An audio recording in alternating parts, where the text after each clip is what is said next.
decía mi esposo cuando me hacían este pregunta de ¿qué te gusta más, el cine o el teatro? Y yo decía, no, pues está difícil, pues el teatro, no sé, porque el cine, no, pero es que la televisión. Decía, sí, también el cine le gusta mucho porque le dan llamados a las 4 de la mañana y se mete cantando a la regadera a las 3. Y pues solo alguien que es feliz canta a las 3 de la mañana porque tiene llamado a las 4 de la mañana. La Pizarra, explorando las mentes creativas del mundo del entretenimiento. Aquí está tu conductora, Nikki Mondellini. Bienvenido, bienvenida a un episodio más de La Pizarra. Yo soy Nikki Mondellini. Qué bueno que nos acompañas hoy porque tenemos la segunda parte de la entrevista con la actriz Zaide Silvia Gutiérrez. Espero que lo disfrutes. ¿En qué ha cambiado tu punto de vista o tu preparación de un personaje o tu trabajo a partir de haber hecho esos estudios de dirección? Bueno, ahora leo las obras y tengo una visión global de las mismas después de eso. Ya la tenía, pero bueno, uno la afina y la va afinando con el tiempo. Eso es una de las cosas. La siguiente es que me condujo a una vocación que ha sido más recientemente descubierta por mí, que es la docencia. Y eso lo agradezco muchísimo. Y además la docencia con la dirección se complementan mucho, porque finalmente uno para un montaje escolar pues funge como el director, ¿no? Pero gracias a eso descubrí mi vocación docente. Yo antes pensaba que jamás iba a dar clases y cuando me lo proponían alguna vez lo intenté y me pareció algo que no era un llamado para mí. Pero es que para ser docente pues se necesita una cierta madurez, al menos en mi caso, no solamente del conocimiento, sino de una madurez también en cuanto a la comunicación con el otro, a saber describir y a ser generoso para compartir tus conocimientos. Y nunca he tenido empacho en compartirme, es uno de los gran placeres. Me comparto como actriz, es decir, no pongo resistencia, hago muchas preguntas, digo lo que me parece, pregunto lo que no comprendo, pero reticencia es otra cosa y reticencia nunca he tenido. Últimamente, el año pasado, en noviembre y en diciembre, estrenamos una obra que se llama La Conversión del Diablo, escrita por Carlos Pascual y dirigida por Martina Costa, dentro de la Compañía Nacional de Teatro. E hice un personaje que no tiene nada que ver con lo que hubiera hecho antes en toda mi existencia actoral. Qué interesante, a ver. Era una guerrera de la resistencia junto con Cuauhtémoc frente a los conquistadores. Por supuesto, el momento de la obra ya era cuando están intentando ya la colonización espiritual mexicana con los preceptos católicos frente a las creencias de los naturales de México. Es una obra muy interesante y esta mujer queda en la resistencia y nunca se suma a las nuevas propuestas españolas y queda como un poco como un ojo crítico, como una mujer sabia, pero siempre guerrera, con su arma, con su macuil, ¿no? Esta vara que tiene obsidiana, cuchillas de obsidiana a los lados, que es plana y que con eso era su arma.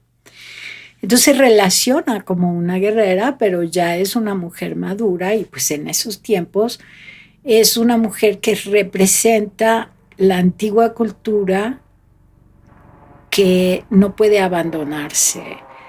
Saide, cuéntame un poquito ahora. Obviamente el teatro, yo creo que siento, ¿verdad? Que como hablas tan apasionadamente de él, que es tu medio preferido de expresión, si no me equivoco.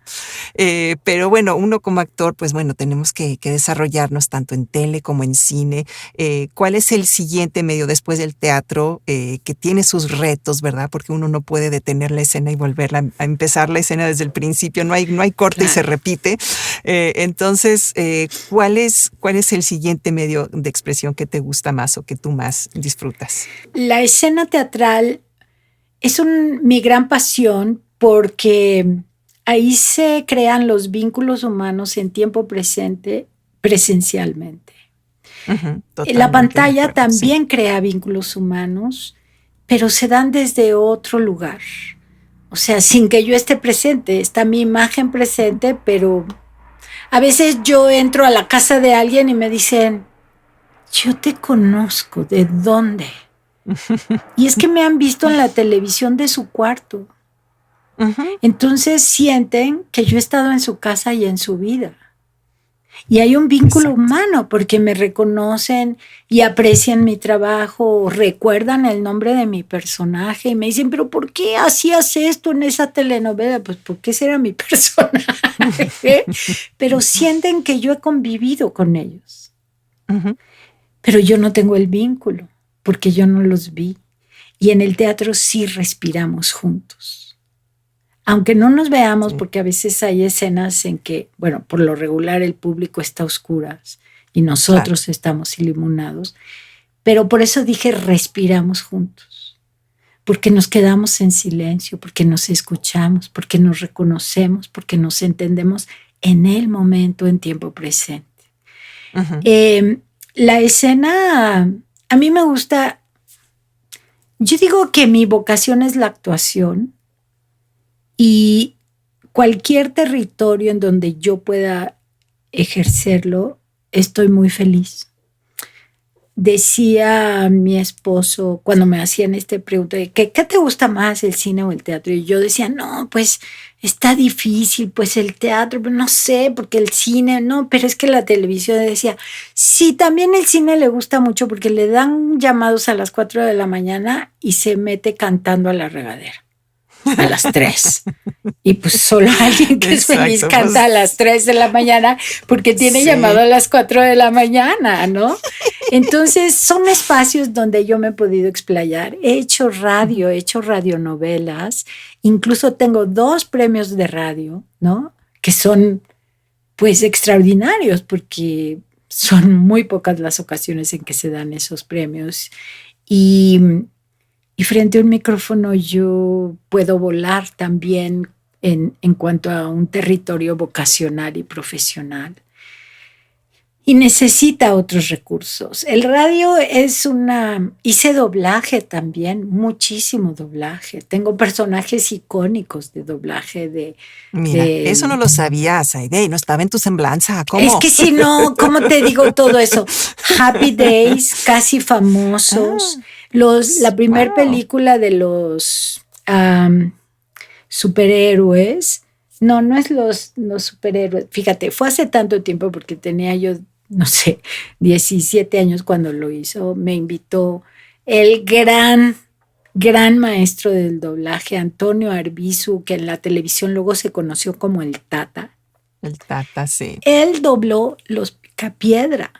Y él hacía todas las voces, todos los términos en castellano de Los Picapiedra los inventó él. Era un genio del doblaje. Wow. Y él vio mi trabajo, bueno, lo observó en la cabina de doblaje y me invitó a doblar esta película hace 45 años. Discúlpenme si no me acuerdo el nombre en este instante de la película, pero han pasado muchas cosas en mi vida.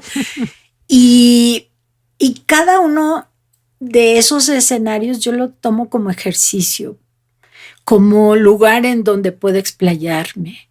O sea, un bailarín puede bailar donde sea, pero hace barra. Y mi barra es la escena teatral, como para que poner un paralelo para entender. Yo siempre tengo que decimos, regresar al teatro. sí, siempre decimos los actores que el teatro es la mejor escuela, ¿no? Que no decía, por ejemplo, el maestro Mendoza que pues un actor puede prepararse y puedes tomar clases y todo, y esa es tu base, pero que realmente un actor se forja en el escenario y tienes que estar ahí plenamente, sin tapujos, sin miedos ni nada, y entregarte plenamente. Y entonces, a partir de eso, donde sabes que tú no tienes la oportunidad de detenerte ante nada, la escena debe continuar, entonces tú traes toda esa magia, esa pasión, todo ese motor que te hace funcionar en los universos que se crean, ¿verdad? Y lo llevas al teatro, a la televisión, o lo llevas al cine o al doblaje, como dices, en cualquier otro ámbito, y se nota, ¿no? Se nota un actor que tiene toda esa preparación, tienes pues unas bases mucho más sólidas, más profundas detrás de ese trabajo, ¿no? Sí. Entonces, qué bello que lo haga, que lo hayas hecho así, y que lo sigues haciendo en diferentes cosas, ¿no? Cuéntame ahora, yo te iba a preguntar que qué personaje, algo que no hayas hecho antes, que estás haciendo ahora o que te gustaría hacer, pero me lo acabas de explicar con esta obra, ¿no? Que me contaste. ¿Que te queda algún otro personaje por ahí todavía, obviamente, en todos los años que tienes por delante, pero algún otro tipo de personaje que tú digas, ese quiero hacer, ese es para mí? ¿Cuál sería? Pues mira, antes uno decía, quiero hacer Medea o quiero hacer, no sé, la madre de Hamlet, o quiero hacer La vida es sueño, pero ahora en lugar de que sea el padre, quiero que sea ser la madre, para hacer algo más contemporáneo o revisarlo desde otro punto de vista. Y entonces uno, como que yo oía que uno se refería a los clásicos en castellano o en otras lenguas, Shakespeare o el teatro de los siglos de oro, o los grandes psicologistas como el naturalistas como Chekhov, o hacer un personaje de Ibsen. Pero la escena ha cambiado mucho y el papel de los actores en el teatro ha tomado un nuevo lugar. Entonces, más que decirte que quiero hacer un personaje, y esto tiene que ver con mi raíz personal, a mí me gusta trabajar en proyectos. Por eso estoy en la Compañía Nacional de Teatro, porque es un proyecto que vale la pena habitar, defender, sustentar con calidad, con trabajo, con los mejores actores. Y todos llegamos por concurso. Todos somos ganadores, pero es que todos tenemos mucho talento, trayectorias de excelencia, y no cualquiera está ahí. Y ese proyecto vale muchísimo porque de ahí se genera la identidad artística de nuestro país. Creo que es un lugar que debiera reproducirse a muchos lugares de nuestro país. Pero bueno, ahora yo quiero hacer este nuevo teatro que me ha enseñado mucho y que tiene otros requerimientos. Por un lado, yo noto que el actor se vuelve más acrobático, físicamente hablando, que se requiere una educación vocal muy buena, y hay ya varias técnicas de educación vocal. Entonces, pues claro que me gustaría hacer Medea, que fue el primero que dije, ¿no? O me gustaría hacer, pues, Clitemnestra. ¿Quién no? ¿No? ¿Quién no? Creo que voy a montar el de Marguerite Duras, que está socorrido. Pero también me encantaría revisar Sor Juana, por supuesto, ¿no? El año pasado dirigí una obra atribuida a Juan Ruiz de Alarcón sobre un personaje de la vida real del siglo XVI que era una transexual. La obra se llama La monja alférez. Y fui muy feliz dirigiendo esa obra, con un texto, con un lenguaje maravilloso, con los espléndidos actores de la Compañía Nacional de Teatro. Mira, yo invité a mi vecina que nunca había visto una obra en verso. Y al salir me dijo, es que primero dije, ay, hablan de una manera que, ¿cómo? Y poco a poco fui entendiendo absolutamente todo y entendí todo, me decía. Y estaba exaltada de entusiasmo y estaba muy contenta de que un lenguaje tan poco común, porque lamentablemente no se pone ya teatro en verso, es muy excepcional, solo la Compañía Nacional de Teatro se puede dar ese lujo. Mi vecina tuvo la oportunidad de conocer un texto del siglo XVI con una temática completamente contemporánea y ella sentía que no había distancia. Entonces, pues eso es el gran placer de la creación en el momento. Sí, definitivamente, Zaide, qué maravilla. Es muy bonito eso y realmente que siga el teatro es muy importante para todas las generaciones y que se sigan haciendo ese tipo de obras, ¿no? Y un teatro verdadero y profundo y que se dé a conocer, ¿no? Realmente en México hay una gran cantidad de cultura y de cultura muy bonita y en diferentes niveles, ¿no? Eso es una de las cosas que extraño no estar yendo ahora que estoy en Houston, pero cuando vaya a México, primero que nada te voy a hablar a ti, a ver en qué estás. Muchas gracias, Nikki. No, primero para darnos un abrazo. Y para, sí, definitivo. Sí, definitivo. Para bendecir el momento del reencuentro y saber que estamos reconocibles y que nos reconocemos como artistas, como mujeres y como contemporáneas, ¿no? Exacto, no, definitivamente.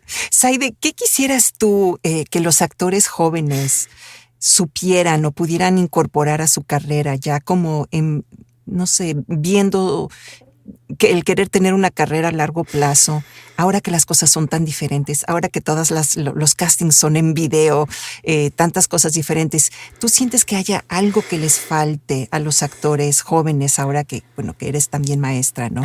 ¿Qué es lo que tú les puedes recomendar? No, mira, yo primero recomiendo la definición. Si tú tienes duda entre estudiar psicología y teatro, estudia psicología. O entre pintura y arquitectura, pues mejor estudiar arquitectura. Yo creo que uno tiene que ser muy claro, porque las artes son un tipo de... son realmente una decisión de cómo vivir la vida. Y muchas veces la creatividad de un actor se manifiesta en su habilidad para encontrar el camino para realizar su vocación de actor.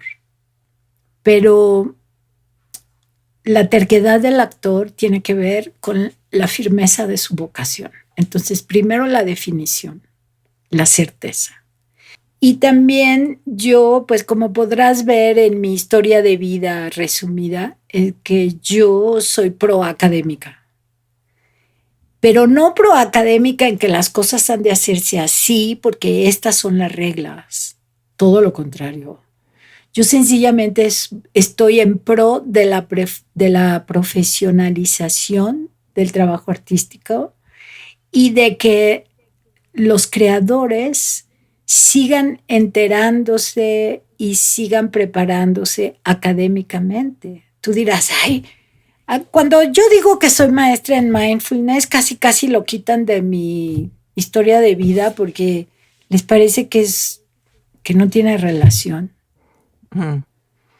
Pero yo lo aplico todo el tiempo en mi vida y nada más que nadie me ha preguntado, ¿no? Más que tú, cómo lo hago y qué hago.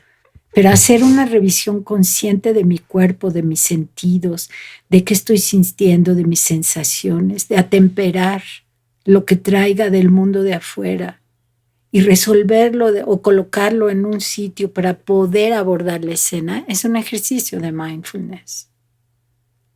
Y lo hacemos los actores, pero no de manera consciente. Y a veces estamos muy estresados y se nos olvida que hay que aterrizar y primero poner los pies en la tierra con todo el significado que esta frase implica.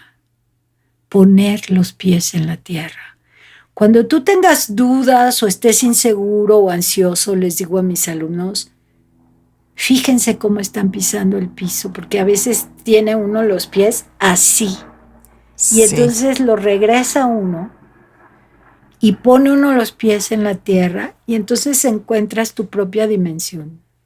Bueno, eso es un ejemplo de mindfulness, que yo vengo haciendo desde hace 30 años sin saber que era mindfulness. Entonces, la definición, ¿cómo definir o cómo darse cuenta cuál es mi vocación? ¿Dónde pasas más tiempo cuando eres joven? ¿Dónde se te olvidan las horas?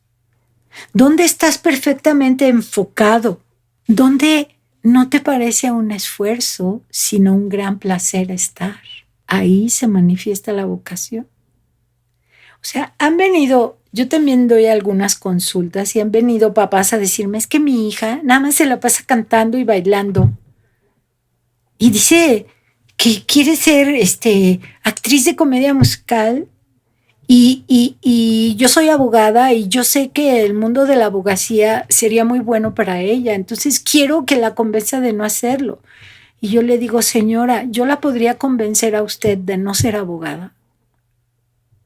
¿Usted disfruta su profesión? Sí.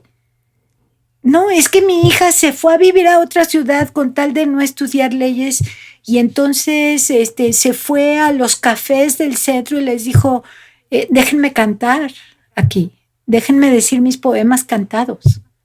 Y yo le decía, señora, si usted supiera qué difícil es que alguien se decida a ir a tocar puertas y decir, déjeme hacer esto.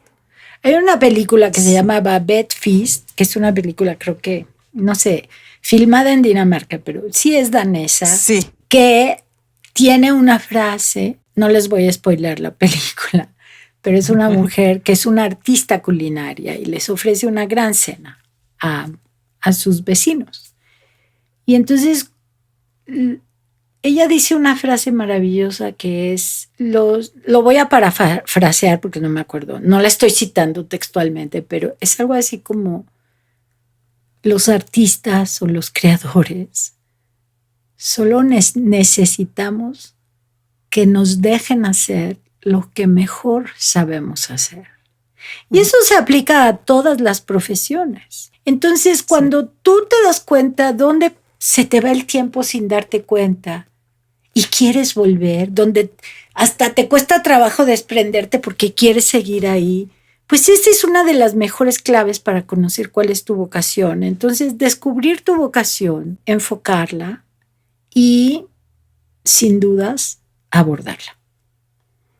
Prepárate, porque la competencia sí es muy grande. Y además, en nuestra profesión no solo es la competencia de conocimiento o preparación académica, también implica el tipo físico. Uh-huh. Y el tipo físico tiene que ver, pues, con la política, con los parámetros de los grupos hegemónicos, cualquiera que estos sean. Pero solamente la absoluta seguridad personal de un fuero interno reconocido y dominado te hace fuerte para poder participar desde donde uno va a participar uh-huh. en los territorios donde puedes ejercer tu vocación. Hay territorios donde uno ejerce la profesión, que tiene que ver con la vocación, pero no en todos puedes explayar todo el bagaje de conocimiento y de capacidad que tienes. Mira, en la televisión, que a mí me gusta mucho hacer,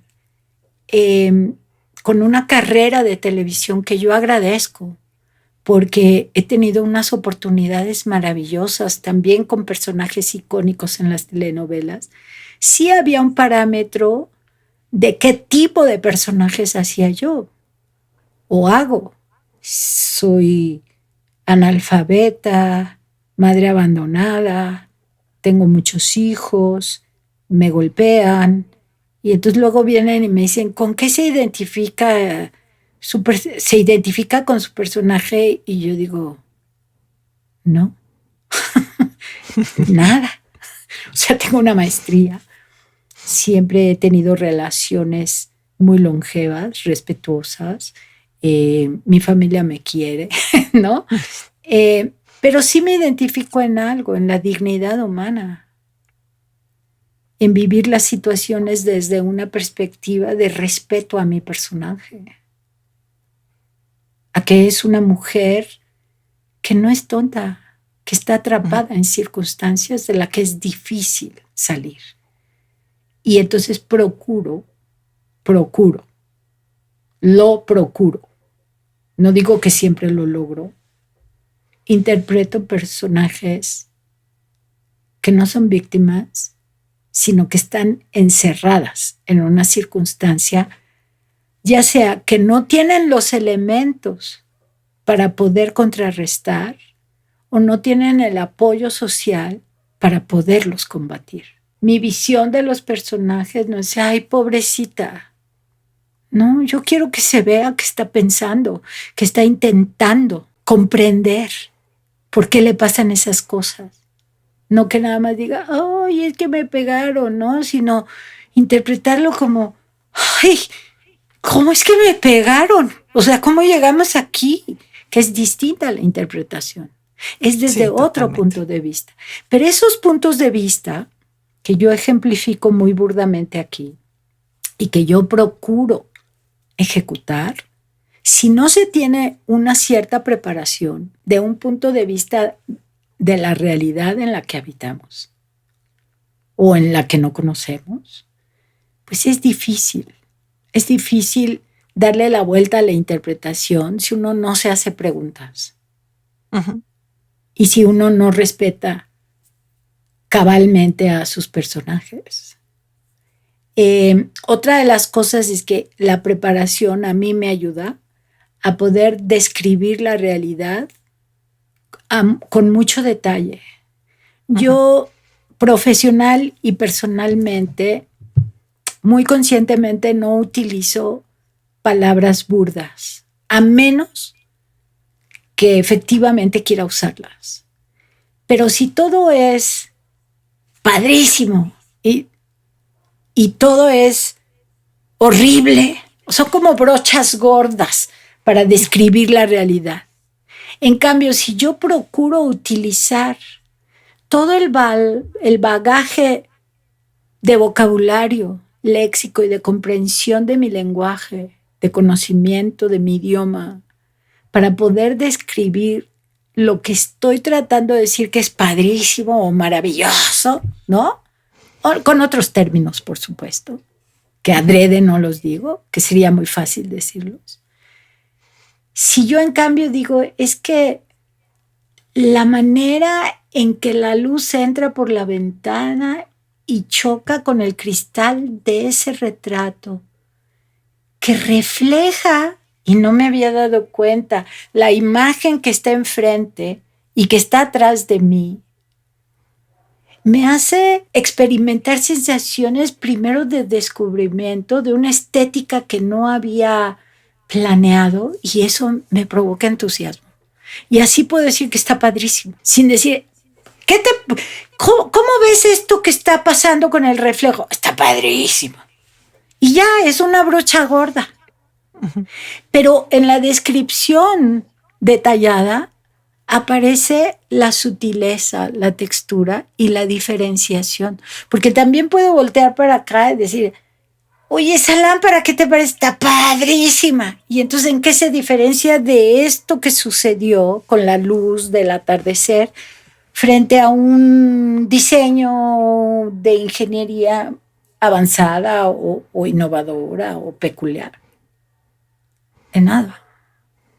Y entonces eso refleja una manera de percibir la realidad, y si yo describo así la realidad, pues así voy a interpretar a mis personajes, y yo procuro darles una cualidad distinta a cada uno. Lo procuro.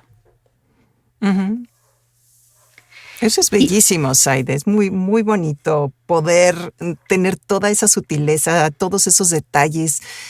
llenar a tus personajes de toda esa vida, como dices, no puedes agarrar una brocha y acabar usando las mismas palabras para todos los personajes, nada más en términos tan blanco y negro, ¿no?